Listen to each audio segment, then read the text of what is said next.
Lady Aghori అసలు పేరు అల్లూరి శ్రీనివాస్. పురుషుడిగా జన్మించి లింగ మార్పిడి చేసుకొని అమ్మవారిగా దీక్ష తీసుకున్నానని చెబుతూ ఆమె వివిధ రూపాల్లో వార్తల్లో నిలుస్తూ మీడియాకు చర్చలకు కారణం అవుతుంది. తాజాగా బీటెక్ చదివిన శ్రీ వర్షిని కూడా చేరదీసి మరోమారు అందరి దృష్టి ఆకర్షించింది. ఒకవైపు ఆలయాలను సందర్శించే పేరుతో రచ్చ చేస్తూనే ఇటీవల ఒక యువతి మైండ్ వాష్ చేసిందని ఆరోపణలు వస్తున్నాయి. ఈ నేపథ్యంలో అసలు అఘోరి లక్ష్యం ఏమిటి అనే చర్చ ప్రారంభమైంది. ఆమె ఈ పనులు ఎందుకు చేస్తుంది అన్న ప్రశ్నలు ప్రతి ఒక్కరిలోనూ కలుగుతుంది. ఈ క్రమంలో సిబిసిఐడి కూడా ఆమెపై నిఘా పెట్టినట్టు సమాచారం. తాజాగా ఒక ఇంటర్వ్యూలో పాల్గొన్న లేడీ అఘోరి తనపై సిబిసిఐడి విచారణ జరుగుతుందని స్వయంగా ప్రకటించింది.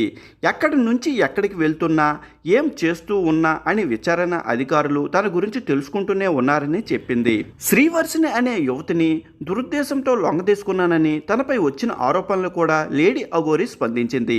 సర్వం పరమేశ్వరుడే అని శరీరంతో సహా శివయ్యకు త్యాగం చేసిన వ్యక్తి అయిన తనకు అలాంటి దురాచరణ ఎలా కలుగుతుందని ప్రశ్నించింది. తనకు కామవాంఛలే లేవని తెలిపింది. లేడీ అఘోరి అల్లూరి శ్రీనివాస్ తనకు తాను నాగసాధు అని ప్రకటించుకుంది. అయితే సాధారణంగా నాగసాధువులు ప్రజల్లో తిరగరాదు.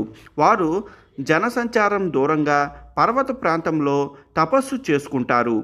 కుంభమేళ సమయంలో మాత్రమే జన సమూహంలోకి వస్తారు. వారు ఎవరితోనూ మాట్లాడరు. పుణ్యస్నానాలు చేసి తిరిగి తమ ప్రదేశానికి వెళ్ళిపోతారు. కానీ లేడీ అఘోరి వైఖరి గత కొంతకాలంగా చూస్తే ఇందుకు విరుద్ధంగా ఉంది.